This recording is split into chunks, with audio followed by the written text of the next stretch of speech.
Miércoles. Vamos a abrir nuestras Biblias, hermanos, y le damos, en el capítulo 16 estamos, damos gracias al Señor que vinieron con bien el grupo que fue a Nicaragua, ¿verdad? El fin de semana con el hermano Mauricio, nos tienen que contar, el domingo, ¿verdad? Nos tienen que contar un poquito cómo le fue.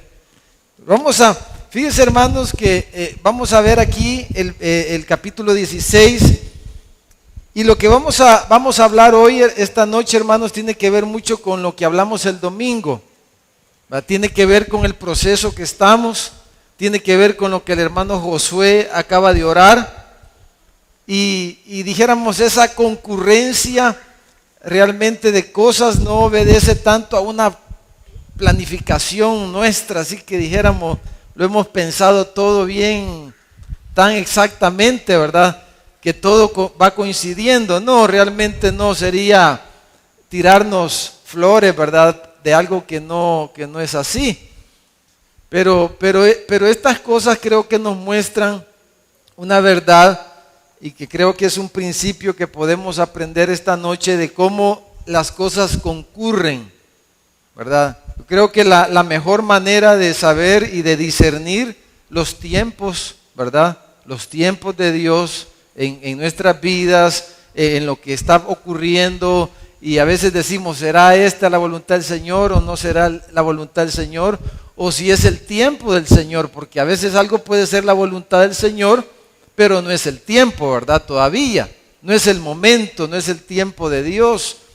Entonces, cuando la voluntad de Dios, dijéramos, se da junto con el tiempo de Dios, uno de los hechos que vemos en la Biblia y a través de la historia de cómo Dios ha obrado, ¿verdad?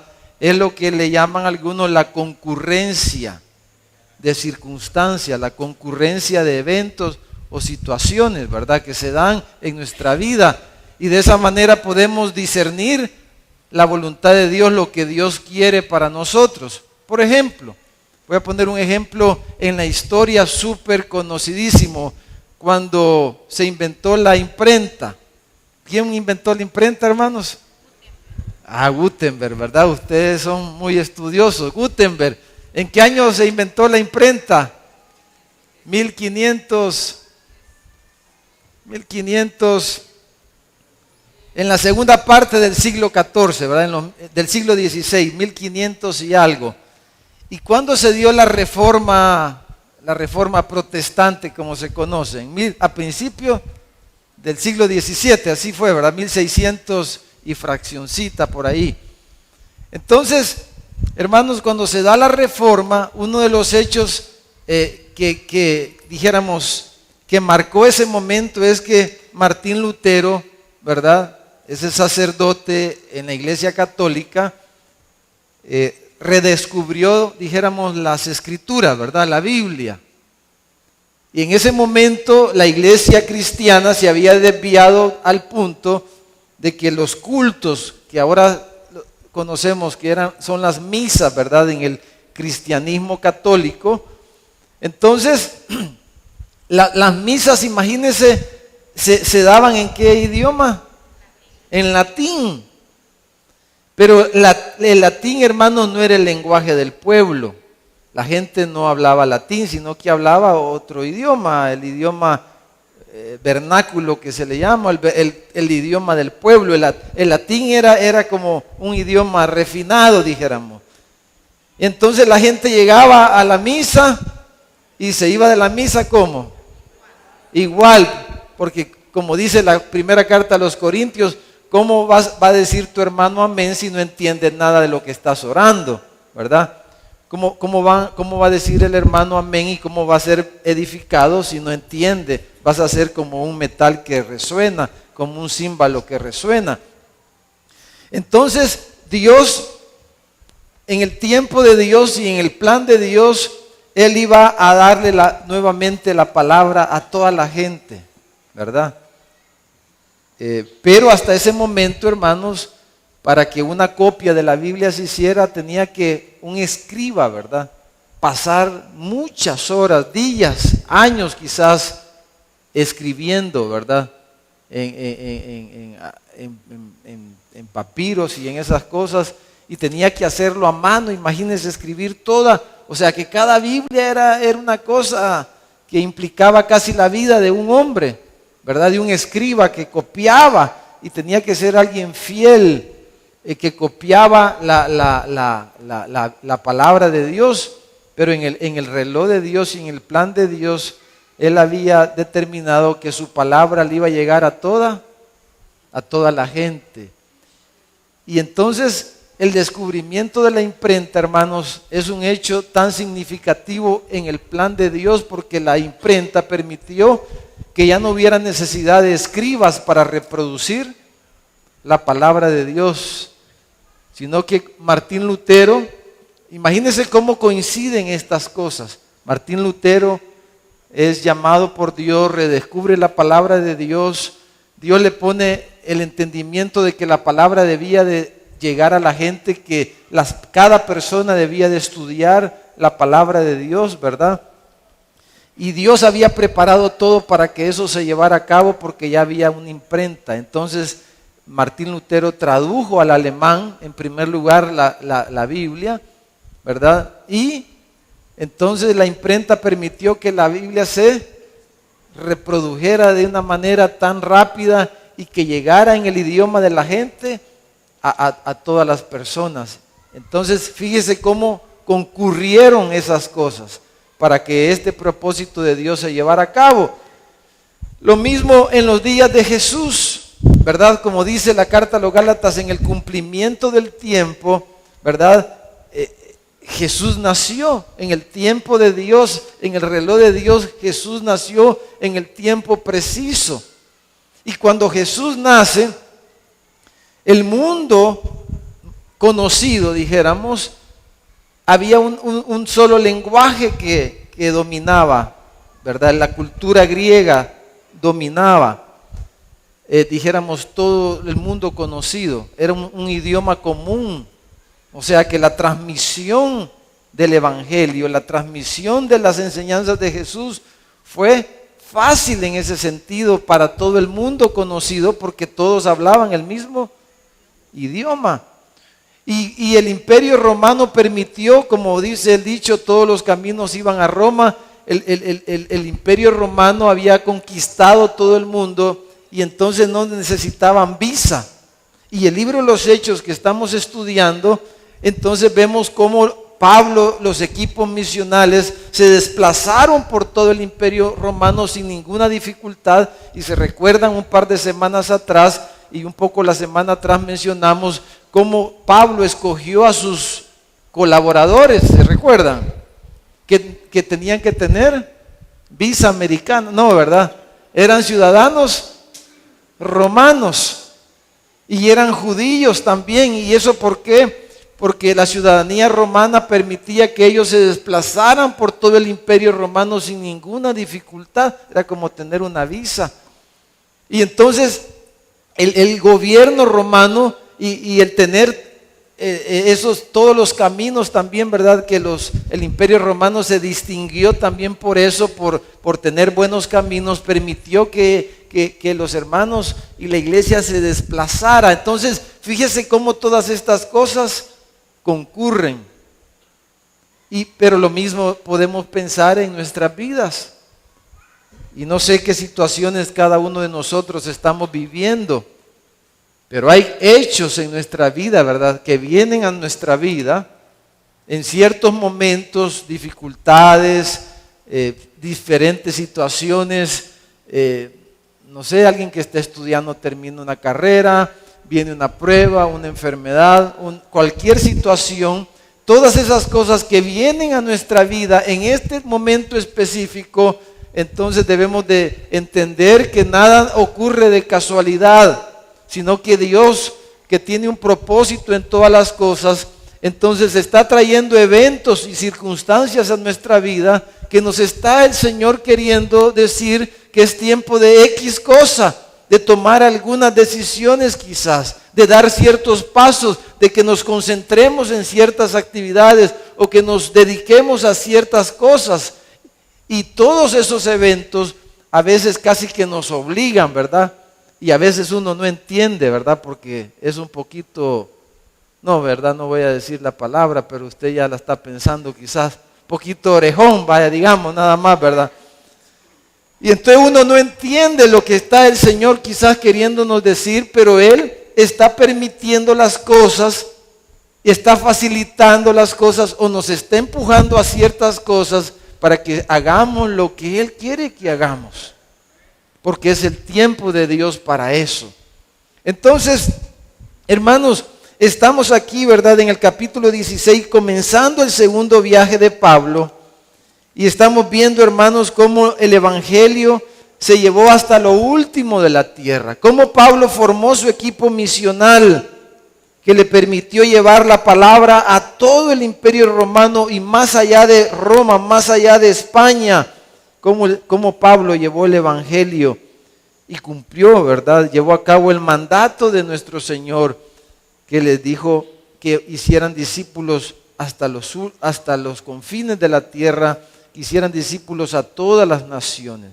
Entonces, esta noche, hermanos, quiero que leamos estos dos versículos, versículo 4 y versículo 5. La semana pasada vimos del 1 al 3 y hablamos de Timoteo como un discípulo de Pablo y aprendimos cómo hacer un discípulo, ¿verdad? Desde que lo escogemos y muchas cosas. Vimos casi todo, hermanos, la semana pasada, ¿verdad? Y si usted no escuchó ese mensaje, creo que no se ha subido porque no se grabó, pero el audio se va a subir y yo le recomiendo, porque eso necesitamos entenderlo todos y ponerlo en práctica, hermano. Amén, hermano. Porque mire lo que ocurre aquí en el versículo 4 y 5. Dice, y al pasar por las ciudades, ya Pablo, Timoteo, Silas, ¿verdad? Ya Timoteo se había agregado al equipo misional. Y entonces comenzaron a visitar las demás ciudades. Dice, y al pasar por las ciudades, o sea, las ciudades que habían visitado en el primer viaje misionero, se recuerdan, ¿verdad? Dice que les entregaban las ordenanzas que habían acordado los apóstoles y los ancianos que estaban en Jerusalén para que las guardasen. ¿Cuáles ordenanzas? Bueno, el capítulo 15, se recuerda, hubo un concilio, ¿verdad? Pablo, Bernabé fueron de Antioquía allá a Jerusalén y se reunieron todos los apóstoles, todos los ancianos para discutir acerca de esos judaizantes que habían llegado a Antioquía, diciéndole a los hermanos que tenían que circuncidarse, ¿se recuerdan? ¿Verdad? Entonces, como se hizo un gran problema, un gran alboroto, ¿verdad? Entonces, Pablo, Bernabé fueron enviados por la iglesia en Antioquía, tuvieron ese concilio, esa reunión de pastores, de líderes, los ancianos, los apóstoles, y hubieron ciertas conclusiones, ¿se recuerdan? Capítulo 15, estoy repasando de ese concilio, y entonces ellos, los ancianos y los apóstoles de Jerusalén, escribieron ¿qué escribieron, hermanos? Una carta, ¿se recuerdan? Entonces, esa carta que al final del capítulo 15 ellos llevaron a Antioquía, Silas, ¿se recuerdan? Fue uno de ellos que trajo la carta con Pablo y Bernabé y que la leyeron a los hermanos en Antioquía, y luego Silas quiso quedarse ahí en Antioquía. Entonces esa carta es a lo que se refiere aquí cuando dice el versículo 4 que les entregaban las ordenanzas que habían acordado los apóstoles y los ancianos. Era la carta, una copia de la carta les entregaban a las iglesias, a los hermanos en cada ciudad. Y esa carta, ¿verdad?, tenía la firma seguramente de Pedro, de Juan, de todos los apóstoles. Tenía la firma de Pablo, la firma de Bernabé, la firma de Silas y de todos los ancianos que había en Jerusalén. Entonces ellos iban visitando, iban enseñándole en las ciudades a los hermanos y les entregaban la carta, se las explicaban y les compartían las conclusiones a las que habían llegado. Eso era lo que ellos estaban haciendo. Entonces, como consecuencia, hermanos, de lo que ellos estaban haciendo, mire lo que pasaba dice el versículo 5. Eso era lo que ellos estaban enseñando, lo que ellos estaban compartiendo, contando, predicando, ¿verdad? En base a lo que habían acordado en ese concilio. Y el versículo 5 nos describe las consecuencias de eso. Así dice que, ¿verdad? Las iglesias eran, dice, confirmadas en la fe y aumentaban en número cada día, hermanos, cada día. Entonces, imagínense, aquí tenemos un desafío, porque, bueno, quizás valga de introducción y de ilustración, ¿verdad? Las autoridades de salud de nuestro país, hace días atrás, ¿verdad?, recomendaron a las mujeres en edad fértil de que no tuvieran hijos, ¿verdad? Que no salieran embarazadas por lo menos 2 años, dijeron. Quizás es una buena excusa, ¿verdad? Porque muchos ya no cabemos aquí, aunque muchos se van, pero aún así, ¿verdad? Mucha gente quizás. Entonces, pero dijeron que no recomendaban que las mujeres jóvenes, las mujeres fértiles se embarazaran por el problema del Zika, ¿verdad? Del zancudo que realmente no es tanto el problema, pero si la mujer se embaraza, el niño puede nacer con microcefalia, ¿verdad? O sea, con una cabecita chiquita. Aunque muchos tenemos cabecita normal, pero en realidad es bien chiquita, ¿verdad, hermano? Somos microcefalosos, algo así, ¿verdad? Entonces dicen que no recomiendan, y aunque estaba leyendo una noticia hoy de que hasta en el New York Times salimos nosotros los salvadoreños criticando a las autoridades de salud de nuestro país por el manejo que están haciendo. Pero bueno, ese no es el punto es que hay una verdad en todo esto que creo que nadie discutiría, y es lo que queremos ver esta noche, y es que si un niño nace enfermo, ¿cómo va a desarrollarse? Si un niño nace enfermo, ¿cómo se va a desarrollar, hermano? Mal, ¿verdad? Va a desarrollarse mal, no va a crecer bien, no va a desarrollarse bien. Y estos 2 versículos, hermanos, nos están mostrando que las iglesias sanas, hermanos, y ese es nuestro tema, ¿verdad? Vamos a ponerlo ahí. Las iglesias sanas, ¿qué les pasa? Crecen, y crecen bien, no con malformaciones, sino que las iglesias sanas van a crecer bien. Y ese es el propósito de Dios para su iglesia, y ese es lo que Dios quiere para nosotros, hermano, ¿verdad? ¿Cuántos se alegran por eso, hermano? Dios quiere que nosotros crezcamos. El domingo hablamos un poquito de eso, del crecimiento que dijimos integral, ¿verdad? Un crecimiento integral, lo que Dios ha diseñado, y vimos un poquito en Hechos 2, ¿verdad? Un modelo más o menos de crecimiento. Pues aquí estos 2 versículos, vamos a presentar aquí un modelo sencillísimo, que vemos aquí en estos 2 versículos. Pero nuestra afirmación esta noche es que las iglesias sanas crecen. Eso es lo que está diciendo el versículo 5, ¿verdad? Crecían, dice. Aumentaban en número cada día, y las iglesias crecían después de que ellos les enseñaban. Entonces, número 1, hermano, vamos a decir que las iglesias sanas se edifican en la sana doctrina o el evangelio, vamos a decir. Las iglesias sanas se edifican en el evangelio. Las iglesias sanas se edifican en el evangelio. Porque básicamente, ¿cuál era el contenido de la carta esa? De lo que habían acordado los apóstoles y los ancianos. Lo que habían, básicamente decían en esa carta, es que por las obras de la ley nadie va a ser justificado delante de Dios, sino que solamente basta la gracia de Dios. Solamente basta Cristo. Que solamente basta la fe, ¿verdad? Que solamente basta la Escritura y que no hay que agregarle nada más. Que la gracia de Dios es suficiente para la salvación de nuestras almas.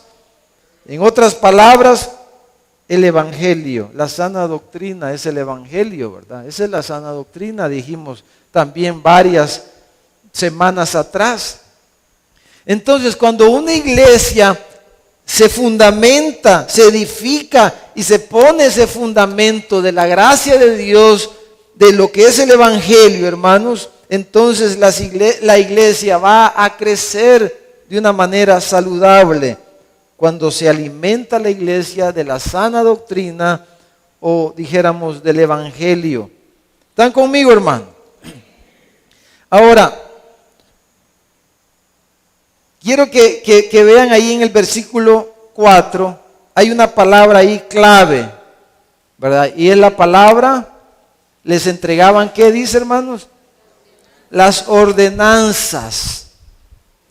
Y esa palabra ordenanzas, hermanos, en algún momento de la historia, casi que se ha dicho, casi que en la iglesia es como decir una mala palabra, ¿verdad? Es como que fuera una mala palabra. La palabra, esa palabra que se traduce aquí como ¿cuál es? Ordenanzas, esa es la palabra dogma, esa es la palabra griega ahí. Ellos le entregaban ¿qué a los hermanos? Las ordenanzas. ¿Cuál es esa palabra? El dogma. Ay, eso es malo, hermano. Ser dogmático, ¿verdad? Ser dogmático es como decir ser cuadrado. Pero esa es la palabra que dice ahí. Que ellos le entregaban el dogma. El dogma. Entonces, quiero explicar un poquito eso. ¿Qué significa eso? Dice que ellos le entregaban el dogma. ¿El dogma de quién, hermano? Porque el dogma es bueno y es malo. Pero el dogma que ellos le entregaban era el dogma de quién. ¿Qué es un dogma, hermano? ¿Qué es un dogma? Es algo, es una declaración, es un concepto, una doctrina que no tiene discusión. O sea, lo que ellos le entregaban a los hermanos en las iglesias era algo que era indiscutible, que no tenía discusión. Era la doctrina de la iglesia, era el dogma de la iglesia cristiana, de la iglesia primitiva, de la iglesia del Nuevo Testamento. Ellos le entregaban el dogma a los hermanos. Y en consecuencia de ese dogma que le entregaban a los hermanos, la iglesia, ¿qué le pasaba? Crecía.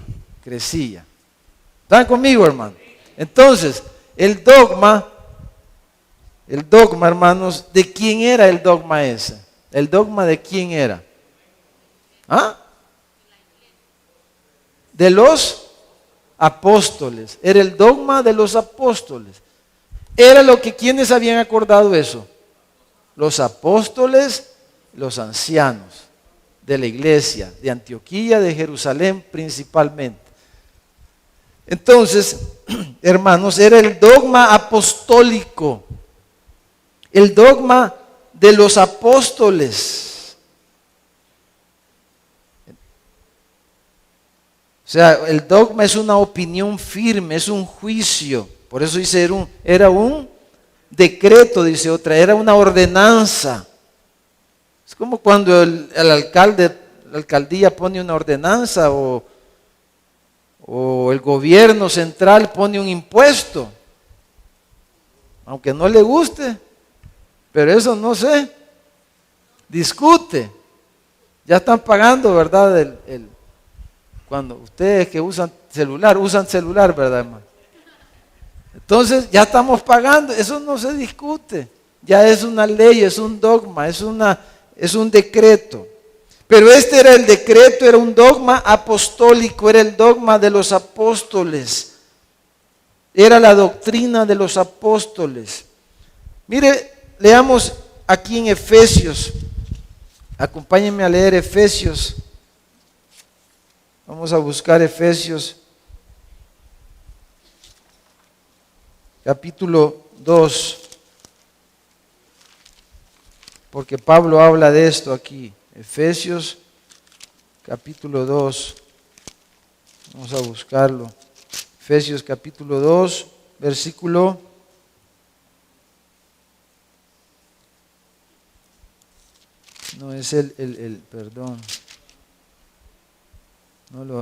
creí que había anotado el versículo, pero es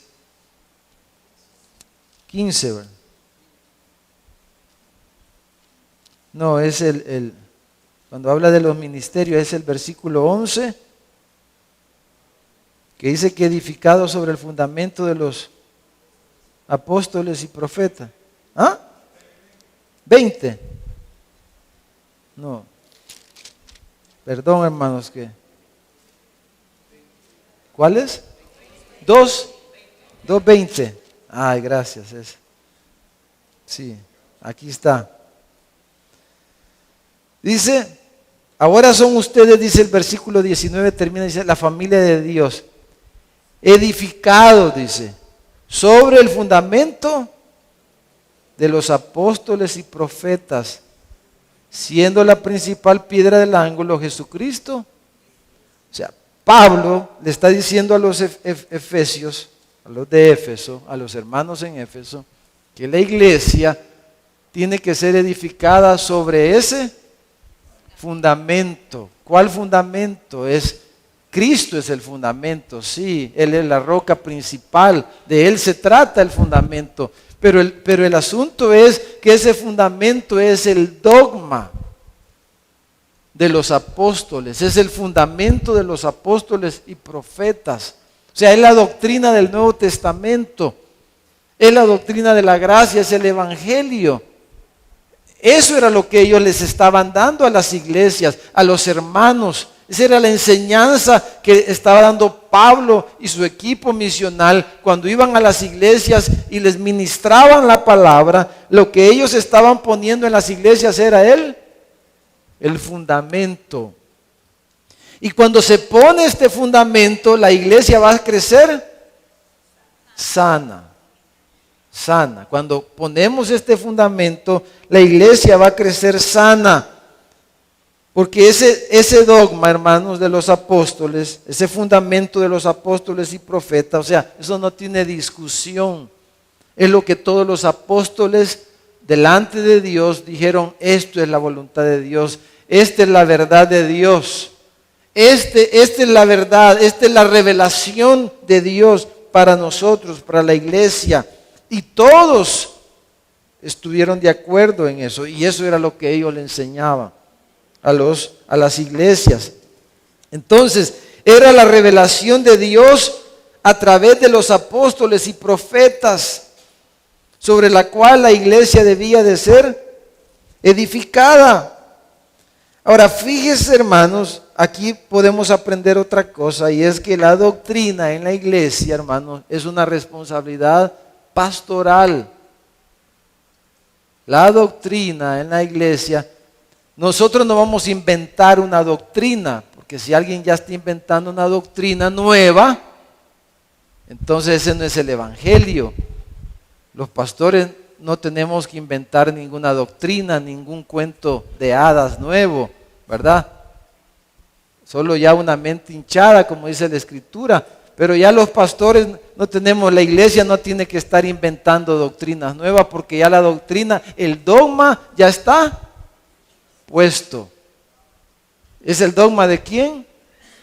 De los apóstoles y profetas. Es Cristo, pero es el dogma de los apóstoles de Cristo, ¿verdad? Y sobre esa revelación que es el Nuevo Testamento, para nosotros ahora ese dogma está explicado en todo el Nuevo Testamento.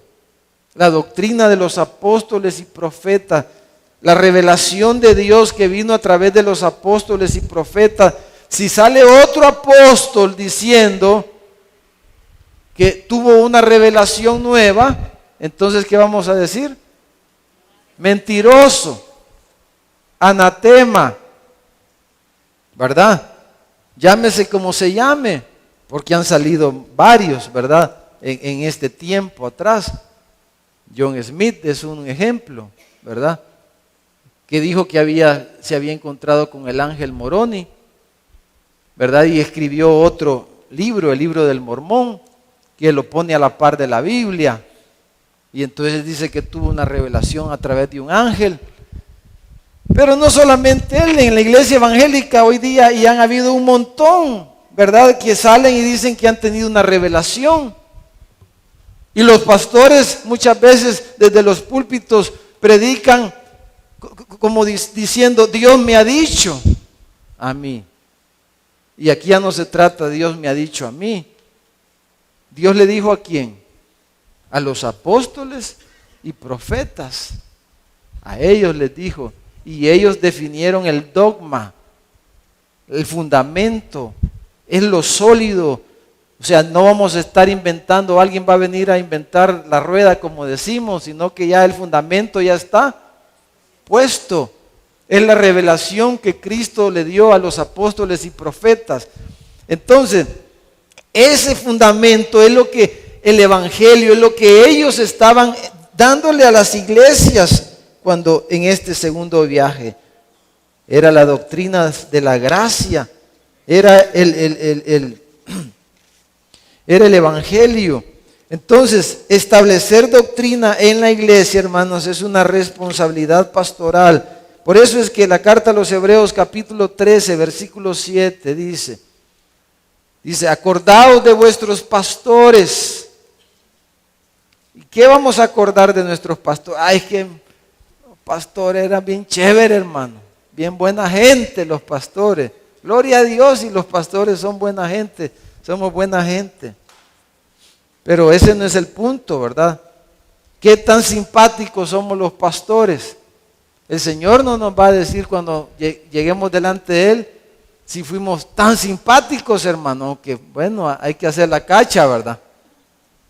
Tenemos, bueno, que el Señor, como le dio a Jesús gracia con Dios y con los hombres, no quiere decir que los pastores no me vayan a malentender, que estoy viendo que los pastores tenemos que ser pedantes o algo así, o a saber cómo.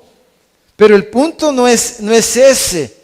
El punto de los pastores dice, ¿qué es lo que dice que deben de acordarse de los pastores?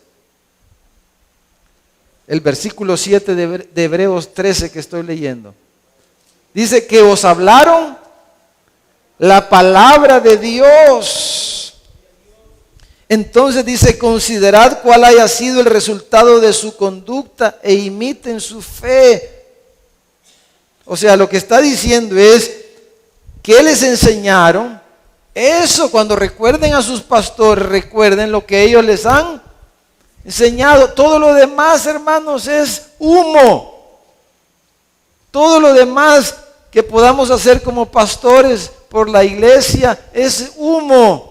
Se va a olvidar y el viento se lo va a llevar rápido. Pero lo que no se va a olvidar y lo que va a permanecer para siempre es la palabra de Dios. Dice, recuerden a sus pastores. Cuando se recuerden de ellos, recuérdense lo que ellos les enseñaron por la palabra de Dios. Amén, hermano. Ahora, pero lo que ellos les enseñaron está diciendo, a ver si sus acciones concordaban con lo que ellos enseñaban. ¿Verdad? Eso dice ese versículo. Eso. Entonces los pastores, hermano, somos responsables de establecer la doctrina en la iglesia, basado no en revelaciones personales como muchos apóstoles, como muchos pastores hoy día, que a través de sus revelaciones personales quieren edificar a la iglesia. No se trata de eso, sino que de que los pastores y maestros tienen que señalar el fundamento que pusieron ¿quiénes? Los apóstoles y profetas. Ese es el dogma de la iglesia. La sana doctrina es esa, el evangelio. Y eso es lo único sólido sobre lo cual, como hablamos el domingo, sobre esa revelación, sobre esa roca voy a edificar mi iglesia, dijo Jesús, sobre la fe, basado en la obra de Cristo. sobre esa roca que es inconmovible, sobre ese dogma de la doctrina de la gracia, de la revelación que Dios nos dio a través de los apóstoles y profetas. Sobre esa roca va a edificar. Y eso era lo que ellos estaban haciendo. Por eso Pablo dice, yo puse el fundamento. Porque eso es lo que él hizo en sus viajes misioneros. Él echó el fundamento. ¿Y cuál fue el fundamento? Este dogma. Ahora, cuando hablamos este es el dogma correcto, hermano. La sana doctrina. Pero solo voy a mencionar algunos versículos aquí rápido para ir a lo otro. Pero hay dogmas, la Biblia nos habla de los dogmas de los hombres. Eso no tiene valor, dice. Colosenses capítulo 2, dice el versículo 8, dice, mirad que nadie os engañe por medio de filosofías y huecas sutilezas, según las tradiciones de los hombres, conforme a los rudimentos del mundo y no según Cristo. O el versículo 22 dice, en conformidad a mandamientos y doctrinas de hombres, cosas que todas se destruyen con el uso, dice. O sea, claro, hay dogmas de hombres, pero un dogma que los hombres querían poner en esos momentos era de que se debían de circuncidar. Pero eso no sirve, ¿verdad? No estamos hablando de eso, estamos hablando del dogma cristiano, del fundamento de los apóstoles y profetas, de la sana doctrina, del evangelio de nuestro Señor Jesucristo, sobre el cual la iglesia debe de edificarse. Y si es edificada sobre ese fundamento, la iglesia va a crecer fuerte, sana. Amén, hermano. Si no hay ese fundamento, viene un viento, viene otro viento, y así vemos la iglesia evangélica hoy día, ¿verdad? Viene un viento, van por aquí, otro viento por allá, y ahí van y vienen, y vamos y venimos, y no pasamos de lo mismo, o no pasamos de nada, o vamos de mal en peor. Pablo le escribe a Timoteo y le dice, evita disputas necias de hombres corruptos de entendimiento y privados de la verdad. Dice que toman la piedad como fuente de ganancia, apártate de los tales. Y dice, de la manera que Janes y Jambres resistieron a Moisés, así también estos resisten a la verdad. Pero porque son hombres, dice, corruptos de entendimiento, réprobos en cuanto a la fe.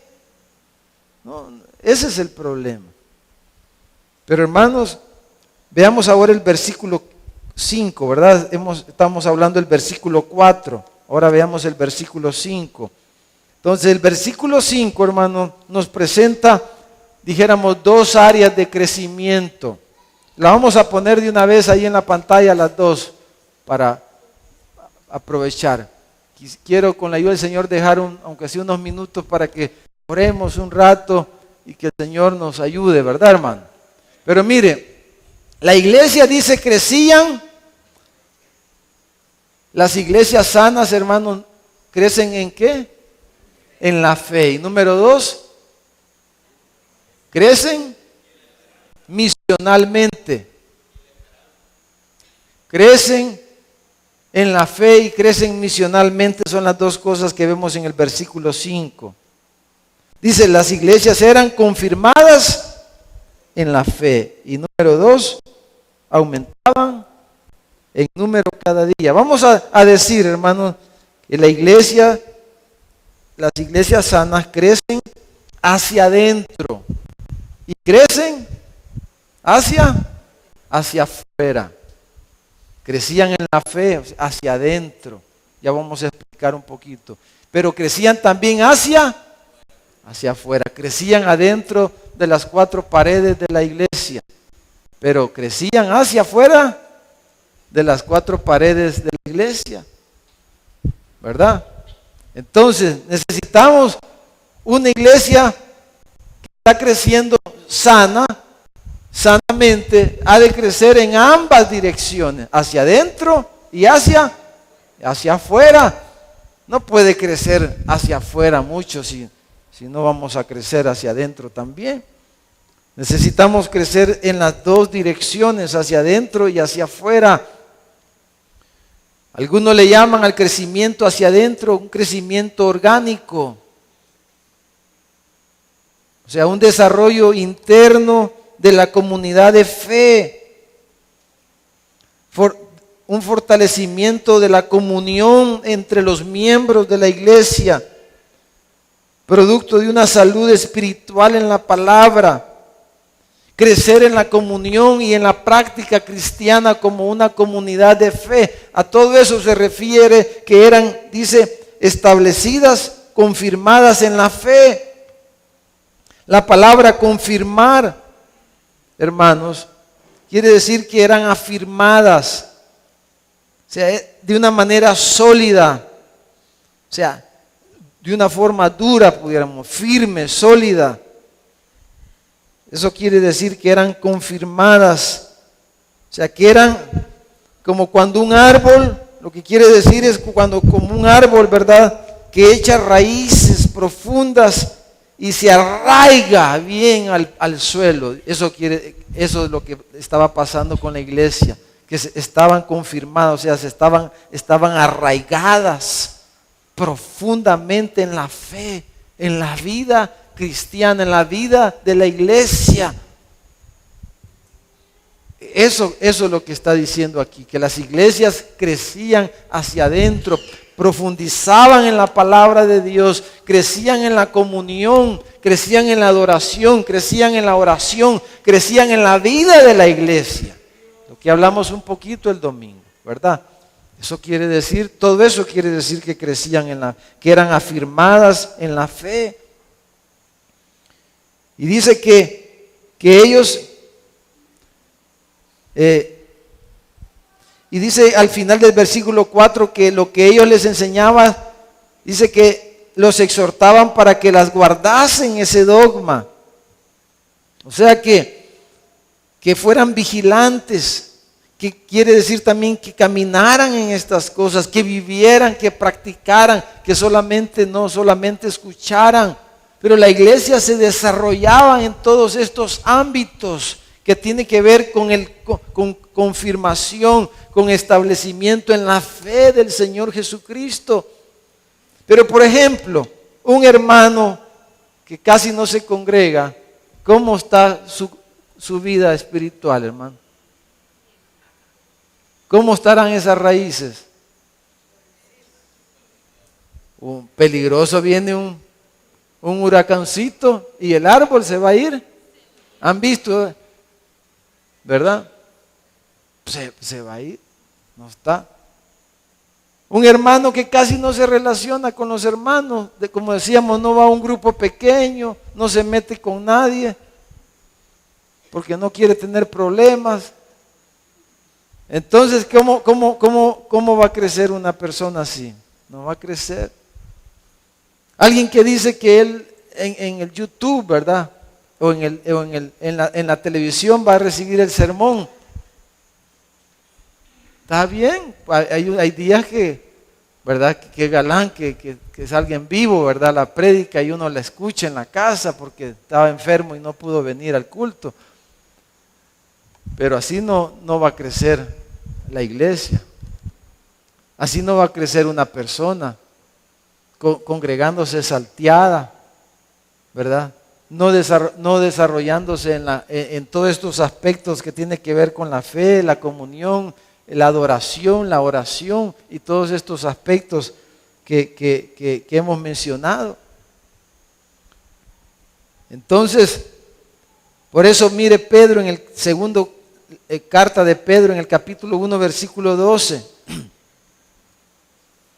Entonces, la iglesia sanas, hermanos, crecen en la fe, crecen hacia adentro, en la comunión, en el amor mutuo, en la ayuda mutua, en el apoyo mutuo, en el servicio mutuo, en la oración comunitaria, en la oración del cuerpo, en el trabajo juntos, en todas esas cosas, en el servicio juntos, crecemos en eso. Entonces, porque está creciendo en la fe, ¿verdad? Entonces, dice, Pedro dice, por esto yo no dejaré de recordaros siempre estas cosas, aunque vosotros las sepáis y estéis, dice, confirmados en la verdad presente. O sea, la verdad presente es todo lo que estamos hablando, el Evangelio. El Evangelio, la verdad que el Señor había revelado, que le dio a los apóstoles. Ese conjunto de verdades que es la verdad presente. Si usted lee el pasaje, está hablando de cómo los profetas profetizaron y cómo la revelación de Dios vino progresiva. Pero cuando Pedro dice la verdad presente, se está refiriendo a todo lo que estábamos hablando, el Evangelio, lo que el Señor le había dado a la iglesia. Dice, aunque estéis confirmados, pero vamos a insistir en estas cosas. ¿Para qué? Para que podamos crecer, para que podamos afirmarnos. Y entonces que podamos crecer en la fe, en el conocimiento del Hijo de Dios y en el caminar juntos como iglesia. Entonces, le llamamos a eso crecer hacia adentro. Pero número 2, hermano, dice que también crecían en número cada día. O sea, crecían hacia afuera, crecían. La iglesia sana deben de crecer misionalmente. Por eso los estamos invitando para el día lunes, ¿verdad? Porque tenemos que crecer hacia afuera también. No se trata, las sectas no crecen hacia afuera, ¿verdad? Pero la iglesia del Señor Jesucristo deben de crecer hacia afuera. Ese no es una opción. No se trata de orgullo, de que querramos ser más grandes, sino que es la voluntad de Dios, es el propósito de Dios. De que la iglesia debe de crecer porque la iglesia tiene una misión, tiene un mandato de parte de Dios y por eso tenemos que hacer discípulos, aprender a hacer discípulos, hacer evangelismo, hacer misiones, como le llamemos, hacer discípulos. ¿Por qué? Porque es parte del crecimiento de la iglesia. El crecimiento de la iglesia no es solamente que qué linda la adoración, qué lindo el culto de oración, todo eso necesitamos crecer en esos aspectos. Y para crecer en eso hay que venir a la oración, ¿verdad? El sábado hay ayuno, por cierto, hermano. Fíjese que es gratis la entrada. Entonces, necesitamos venir para poder crecer en eso, ¿verdad, hermanos amados? Amén, hermano. No se me durmieron, ¿verdad? Entonces, necesitamos estar para poder crecer en estas cosas. Necesitamos crecer en todos esos aspectos, en los ministerios, con los niños, con los jóvenes, aquí interna, todas estas cosas, ¿verdad? Un mejor ministerio de alabanza, el coro, todo eso. Y tener cultos fantásticos, cultos maravillosos, que la presencia del Señor se derrame y que hayan, hermanos, palabra, ¿verdad? Profética en medio de nosotros, que haya un mover genuino del Espíritu Santo, que haya todas esas cosas.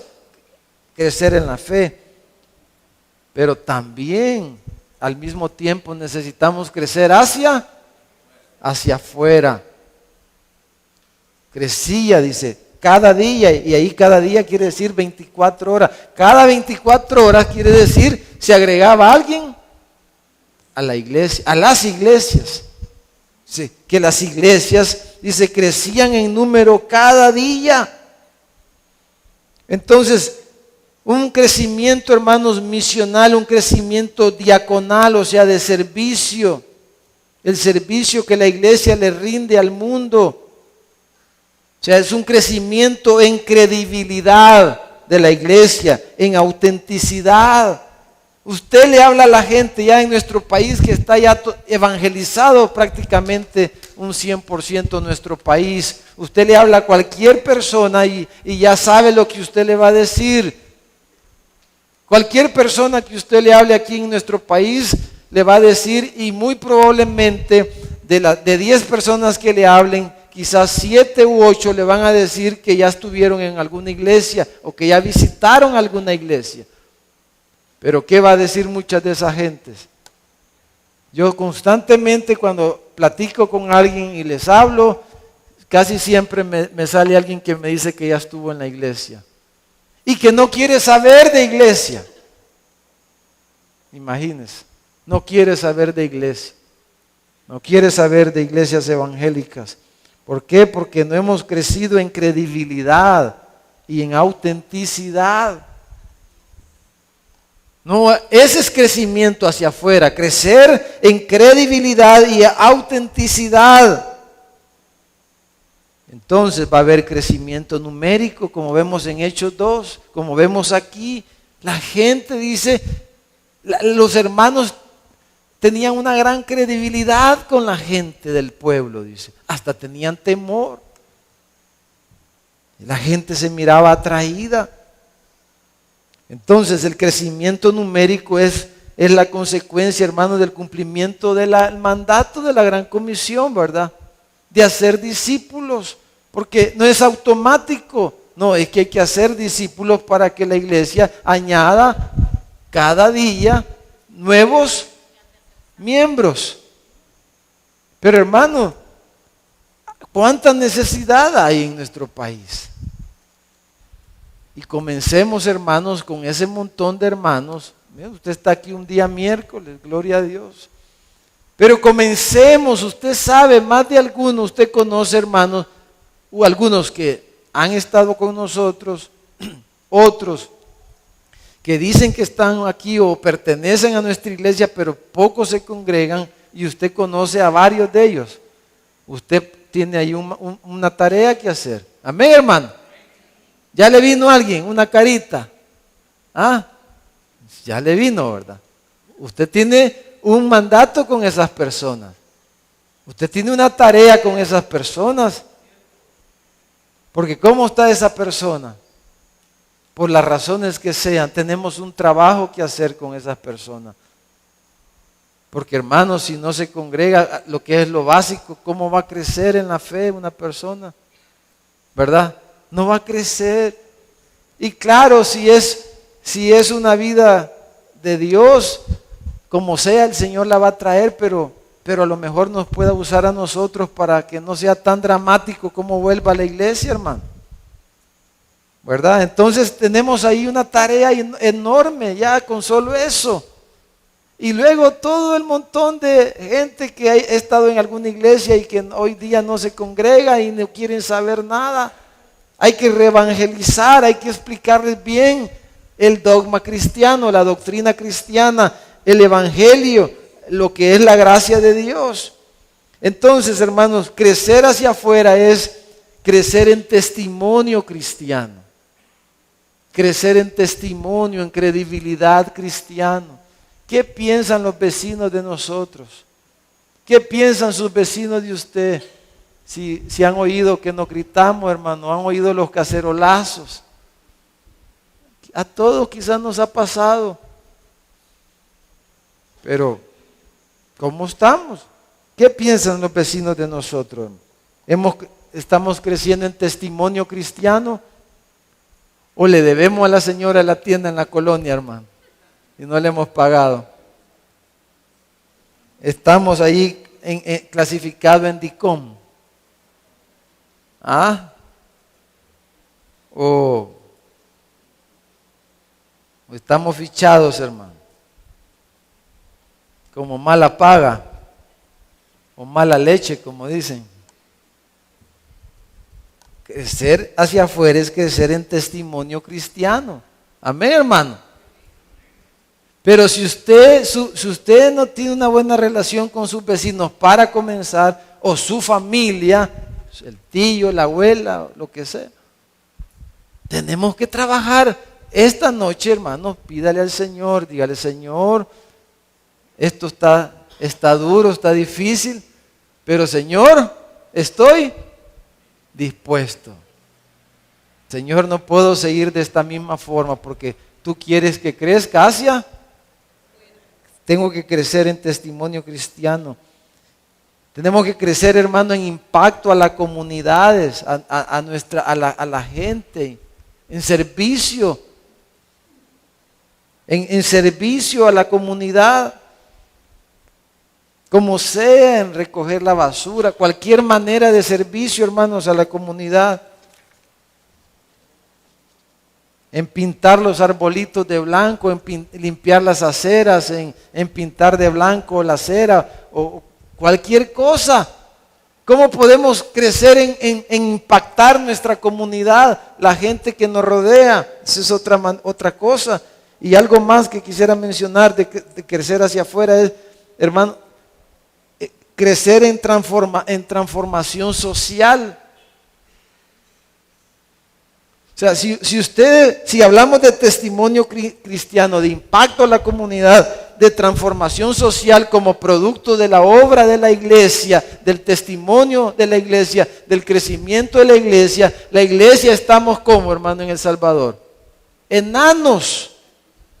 Por eso nuestro país está así, porque no hemos crecido hacia afuera. Lo que hacemos muchas veces como iglesia son marketing eclesiástico, mercadeo de nuestras iglesias, de nuestras denominaciones, pero no presentamos el evangelio. Y entonces, ¿cómo va a haber transformación social? ¿Cómo va a haber cambio de las familias, de la sociedad salvadoreña, si la iglesia no está creciendo hacia afuera? Si no hay crecimiento misional, no hay impacto en la sociedad, no hay impacto en la comunidad, no hay impacto en la familia, entonces por eso estamos como estamos. Pero aquí dice que la iglesia crecía en la fe, era confirmada, se desarrollaba en la fe y aumentaba en número, impactaba la comunidad, impactaba la sociedad, porque la iglesia estaba desarrollándose. Entonces, hermanos, concluyendo, mientras pasan los músicos, quisiera leerles Efesios capítulo 4, versículo 15 y 16. Hermanos, dice, mire, Efesios 4, 15 y 16. Dice, sino que siguiendo la verdad en amor, dice, crezcamos en todo en aquel que es la cabeza, esto es Cristo. Entonces, nadie puede crecer, crecimiento espiritual que incluye todos estos aspectos. Entonces, Cristo, ¿verdad? Pero el versículo 16 dice, de quien todo el cuerpo, bien concertado y unido entre sí por todas las coyunturas que se ayudan mutuamente, según la actividad propia de cada miembro, recibe su crecimiento para ir edificándose en amor. Hay muchas cosas que decir aquí, pero lo que está diciendo es, en términos prácticos, amados hermanos, es que si usted no está unido a su cuerpo local, a su iglesia, donde Dios nos ha ubicado, ¿va a crecer, hermano, alguien? No. Entonces hay que irle a rogar a esos hermanos. Hay que traerlos. Hay que orar por ellos. Hay que compartirles estas verdades, que se den con importancia. Si yo me quito este dedito y lo dejo a un lado de mi cuerpo, no va a crecer. ¿Verdad? Eso ya lo sabemos todos. Si un hermano no está con su iglesia, no está unido a los hermanos, no está unido con su iglesia, en todo lo que todos los aspectos que hemos mencionado, ese hermano, esa persona no va a crecer, no se va a desarrollar integralmente como estamos diciendo, no va a poder. Y hermanos, y dice también, según la actividad de cada miembro, o sea, por eso esto de enfoque, de dónde encajo yo, porque si cada uno de nosotros estamos haciendo lo que Dios quiere que hagamos, entonces el impacto entre nosotros mismos y en esta ciudad y hasta lo último de la tierra, hermano, va a ser otra cosa.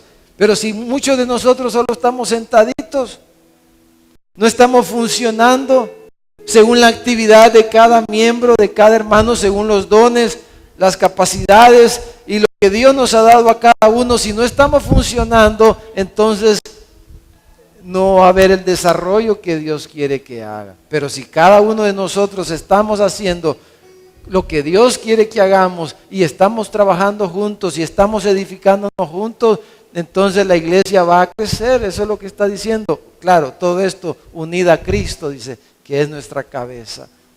Pero vamos a orar esta noche. Un momento, hermanos. Dediquemos un par de minutos Y oremos